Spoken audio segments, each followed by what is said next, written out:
Assalamualaikum warahmatullahi wabarakatuh. Perkenalkan, nama saya Dini Mayulia. Saya dari Prodi Pendidikan Agama Islam Universitas Kiai Haji Solo, Fakultas 5. Di sini saya akan melakukan praktek mengikuti mengenai pembelajaran akidah akhlak di kelas 10, yakni dengan materi Ayo kita hormati orang tua dan guru. Assalamualaikum warahmatullahi wabarakatuh.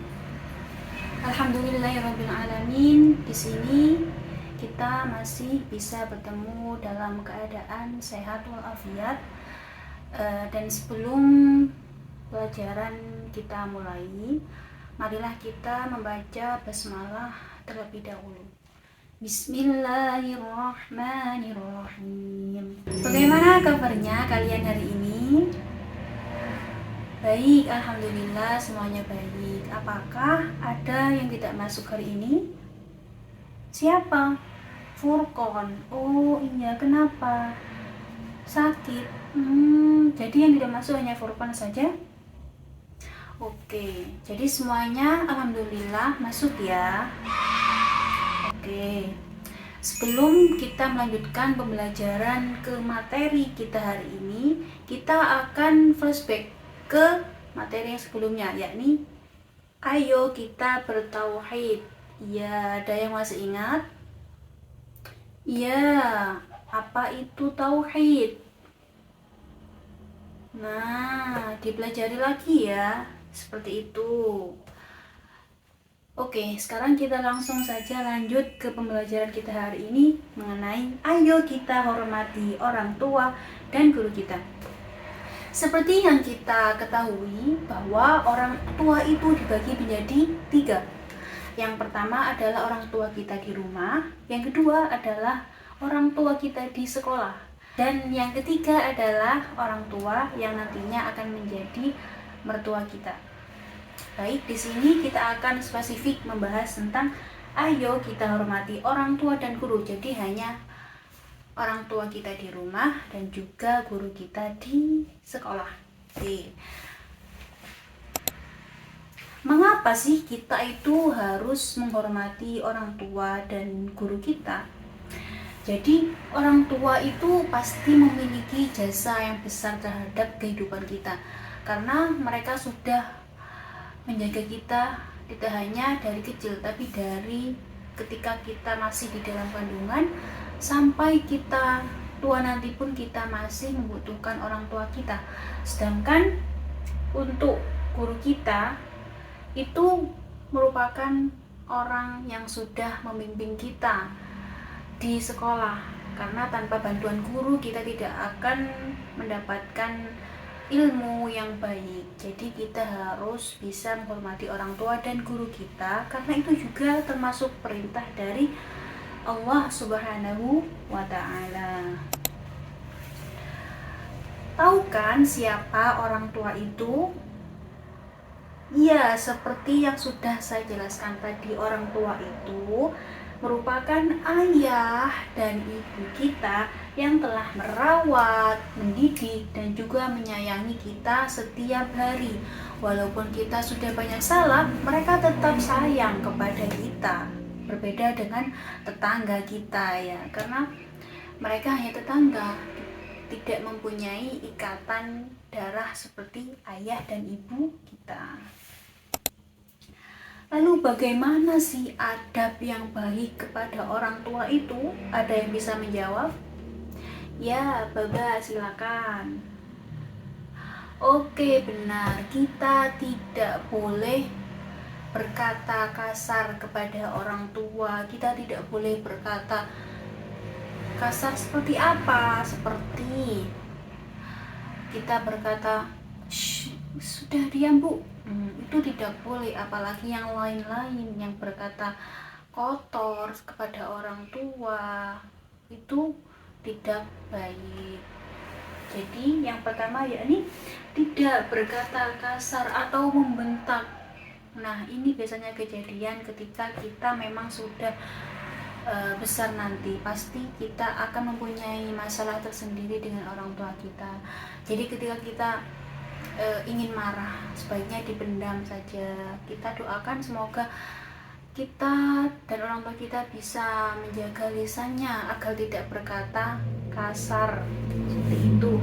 Yang kedua, merawat saat usia lanjut. Nah, ini juga berhubungan dengan yang pertama, karena waktu merawat orang tua yang sudah lanjut usia itu membutuhkan kesabaran.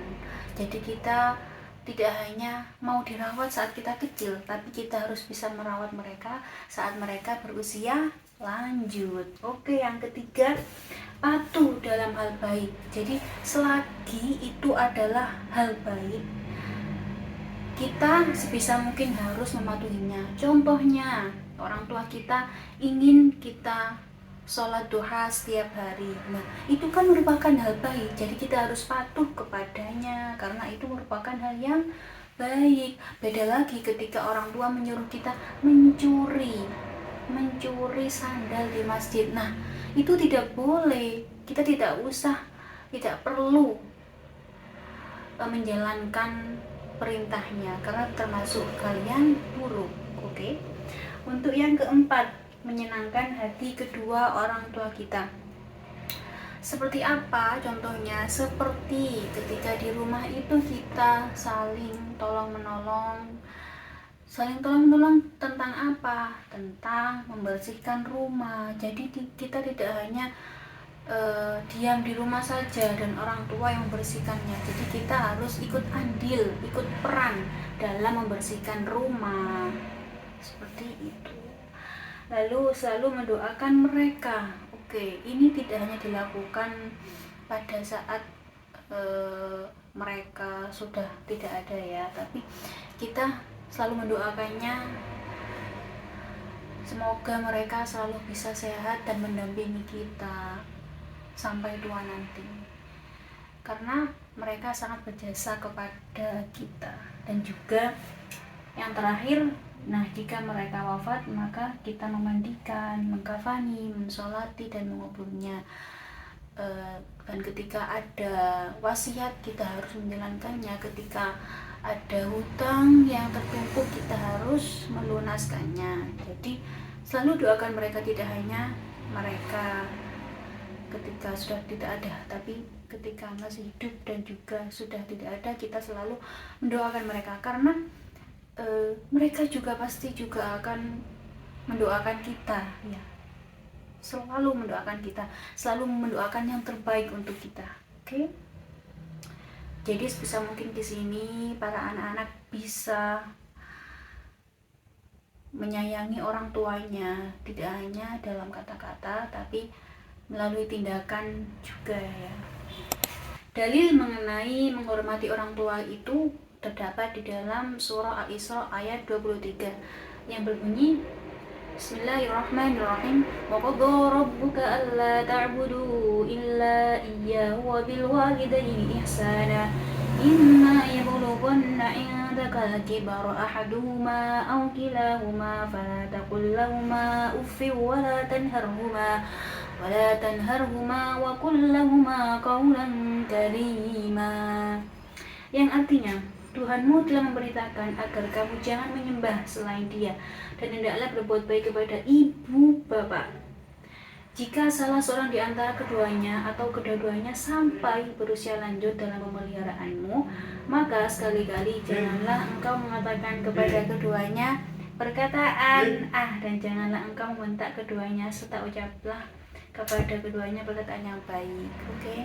Jadi dalil ini sudah sesuai dengan apa yang kita pelajari tadi mengenai bagaimana beradab kepada orang tua itu. Di sini dijelaskan kita tidak boleh berkata aja nggak boleh kepada orang tua, apalagi kita membentaknya, apalagi kita menyakitinya. Itu malah menjadi dosa yang sangat besar. Oke, lanjut. Siapa itu guru? Iya, saya guru. Nah, guru itu adalah orang yang mengajarkan ilmu dan membimbing anak di sekolah. Karena guru itu tugasnya di sekolah untuk membimbing anak dan mengajarkan ilmu kepada siswa. Jadi kita sepatutnya para anak-anak itu harus menghormati guru karena mereka sudah mengajarkan ilmu, sudah mendidik dan menyayangi kita seperti anak mereka sendiri. Ya. Lalu bagaimana sih beradab yang baik kepada guru itu? Ada yang tahu? Ayo, Nina, apa? Oke, benar. Kita kalau bertemu itu mengucapkan salam. Kita mengucapkan salam, lalu bersalaman, mencium tangan guru. Jadi ketika kita berjalan bersampingan dengan guru, kita tidak diam aja, tapi mengucapkan salam. Assalamualaikum Bu, lalu bersalaman. Itu adab yang baik. Lalu ada lagi apa? Memperhatikan ketika mengajar. Nah, karena ketika guru mengajar itu, guru itu fokus kepada semua siswa, tapi kalau ada siswa yang tidak fokus, kemudian dia hanya mengobrol kepada temannya, maka itu akan menyakiti hati guru, karena mereka tidak mendengarkan apa yang saya terangkan seperti itu. Jadi sebisa mungkin kalau saya menerangkan, semuanya harus mendengarkannya. Oke, yang ketiga, bersikap rendah hati, hormat, dan sopan. Nah, seperti kita sehari-hari ini bersikap sopan, santun kepada guru. Kemudian mentaati perintahnya selagi tidak melanggar aturan agama. Jadi ketika guru menyuruh kita, tolong ambilkan buku paket di kelas B. Nah, itu kita harus mentaatinya ya.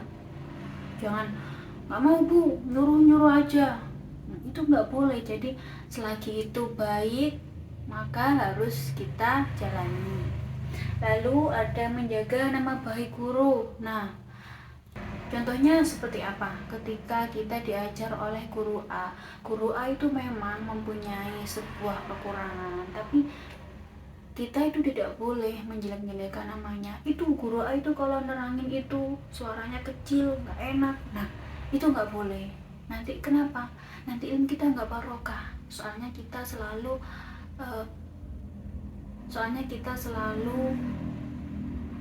kurang dalam menjaga nama baik mereka. Lalu menjenguk guru ketika sakit ataupun kena masalah. Nah, ketika ada guru yang sakit tidak masuk, itu kita tanya, kenapa kok gurunya nggak masuk? Oh, ternyata sakit. Terus kita iuran lah kepada teman-teman. Ayo kita teman-teman iuran buat jenguk guru A, karena guru A lagi sakit. Itu akan membuat guru kita itu seneng banget. Kenapa? Soalnya mereka merasa dihargai oleh para siswanya. Seperti itu. Lalu ada tetap menghormati guru meskipun sudah tidak mengajar. Seperti apa? Ketika kita sudah kelas SMA kan udah di 3 tahun, kemudian kita itu lulus kuliah. Nah, ketika bertemu dengan guru lagi, kita tetap menghormatinya, kita tetap memberikan salam kepadanya, tidak hanya melengos ya. Jadi tetap sebisa mungkin kita bersilaturahmi kepada guru agar ikatannya tetap terjaga. Kemudian yang terakhir, mematuhi tata tertib sekolah. Kenapa? Karena ketika kita mematuhi tata tertib sekolah kan guru juga akan mudah mengatur para siswanya. Ketika kita tidak mematuhi peraturan sekolah, maka guru juga kesusahan. Ya, seperti itu. Lalu bagaimana dalil mengenai menghormati guru itu? Di sini dijelaskan yakni wakirru man ta'allamtum minhul ilm, yang artinya muliakanlah orang-orang yang telah memberikan pelajaran ilmu kepadamu. Hadis riwayat Al-Khatib. Jadi ini hadis dari Kanjeng Nabi ya. Jadi muliakanlah orang yang memberikan ilmu, termasuk yang paling penting siapa? Ya guru kita itu. Dan yang perlu kita ketahui, orang yang memberikan ilmu tidak hanya berupa guru di sekolah saja, tetapi juga berupa kiai ketika kita ikut pengajian, berupa orang tua sekitar yang memberikan kita pelajaran tentang hidup, pelajaran tentang agama. Jadi selagi mereka memberikan ilmu kepada kita, maka mereka disebut dengan guru. Jadi muliakanlah mereka. Oke, di sini kita harus bisa membiasakan beradab yang baik kepada orang tua dan juga guru kita, karena mereka telah menjadi pendukung untuk kita ketika kita masih kecil, ketika kita di sekolah, ketika kita kesusahan membaca, ketika kita kesusahan menjalankan suatu kewajiban, mereka selalu ada untuk kita. Karena mereka tidak hanya mengajarkan ilmu kepada kita, tetapi mereka juga sangat menyayangi kita. Jadi apapun yang terjadi, walaupun ada kurang dari orang tua dan juga guru kita, kita sebisa mungkin harus menghormati mereka dan menjaga nama baik mereka. Seperti itu. Baik, untuk tugasnya kepada anak-anak, ya, ketika di rumah dibiasakan untuk bersikap baik kepada orang tua. Ketika di sekolah dibiasakan menjaga lisannya agar tidak berkata kotor. Lalu untuk tugasnya, kalian membuat video praktek mengenai bersikap yang baik kepada orang tua di rumah. Seperti itu. Nanti dikumpulkan minggu depan berupa link YouTube ya. Jadi bagaimana bersikap yang baik kepada orang tua di rumah itu seperti apa, dicontohkan ya. Nanti kita akan lihat bersama-sama bagaimana hasilnya, seperti itu. Oke. Sekian dari saya, semoga pembelajaran kali ini bermanfaat untuk kita semua dan kita semua bisa menjalankan kewajiban ini dengan baik. Dan semoga kita bisa dipertemukan kembali dalam keadaan sehat walafiat. Oke, sebelum kita tutup, marilah kita baca hamdalah terlebih dahulu. Alhamdulillahirabbil alamin. Oke, terima kasih anak-anak. Sekian dari saya. Wassalamualaikum warahmatullahi wabarakatuh.